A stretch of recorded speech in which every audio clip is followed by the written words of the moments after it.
prison pour ça. Mais par contre, c'est vraiment interdit dans les entreprises de faire ce genre de truc puisque tu mens littéralement à ton patron. Mais maintenant, on va passer à un prochain objet et on va encore monter d'un cap dans l'illégalité. Nouvel objet. Alors là, vous devez vous dire, mais pourquoi est-ce que le mec a un portefeuille devant lui? Je vous le mets devant vous. Est-ce que vous arrivez à voir ce que c'est? Moi, je vois pas. Ah oui, tu vois pas, je t'ai montré juste avant. C'est un faux livre, pas immense comme ça. Regardez ce qu'il y a à l'intérieur de cette poche. Ce n'est pas n'importe quelle carte. C'est un couteau carte bancaire. Il suffit de pousser la sécurité ici. Tu fais sortir la lame. Tu mets ça comme ça. Et là, bam, t'as un couteau. C'est juste pour faire joli ou il coupe vraiment, genre? Oula, et puis sur le couteau. Et que ça marche super bien. Maintenant, on va monter encore d'un cap. On passe au prochain objet.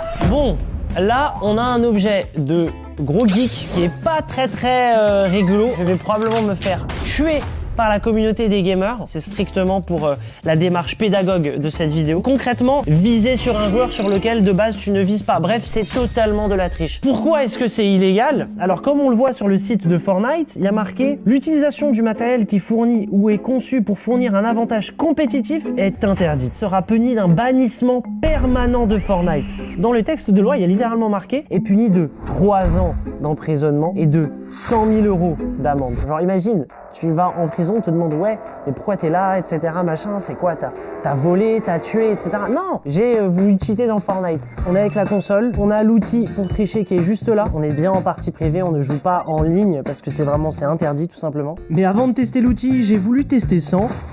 Et on dirait que j'ai perdu tout mon niveau. Alors qu'en activant l'outil, mais à chaque fois que je vise dans la zone à peu près autour du mec, ça me met dessus. Genre regarde, hop, là je touche. Hop, là je le touche. Regardez, je commence à viser à côté et regardez, ça me ramène vers le mec. Non, vraiment, c'est trop. N'utilisez pas ça pour jouer en ligne. C'est d'ailleurs pour ça que je vous donne pas le nom de l'outil pour pas que vous cherchiez à l'acheter et utiliser ce genre d'outil. Et c'est pour ça qu'on a détruit le nôtre après le tournage. Maintenant, on va passer à un prochain objet. Encore plus illégal. Nouvel objet. On est face à un lance-pierre industriel, mon gars. Si c'est mis dans les mains de la mauvaise personne et utilisé pour les mauvaises raisons, c'est extrêmement dangereux. Des vraies billes en métal. Tu mets la bille ici et en lâchant, pouf, vous allez voir. C'est extrêmement puissant. On va voir si le lance-pierre avec la bille arrive à casser les 3 niveaux. Ça va péter. Par contre, c'est précis, hein. Par contre, c'est précis. Je me suis rapproché, mec, c'est trop dur. Wesh, elle est revenue sur moi. Mec, regarde le trou. Mec, niveau 3, j'ai très peur, hein. Non, du premier coup. Mais par contre, ça ne l'a pas pété. Regardez-moi cet objet. C'est ce qu'on appelle un M5 stick. D'ailleurs, c'est noté juste ici M5. Et c'est un outil que tu peux programmer un peu comme une télécommande. Vous pouvez du coup spammer la plupart des téléphones et surtout les iPhones. Il suffit d'aller donc sur le M5 stick. Je vais dans la catégorie Bluetooth. Là, il y a un logiciel qui s'appelle Apple Juice. Tu cliques dessus. J'ai plein de noms. AirPod, AirPod Pro, AirPod Max. Là, j'ai mon téléphone qui est allumé à côté. Par exemple, si je clique sur AirPod Max, regardez, ça met une notif de AirPod Max sur ton téléphone. Wesh, 6 000 € de téléphone là. Je clique dessus.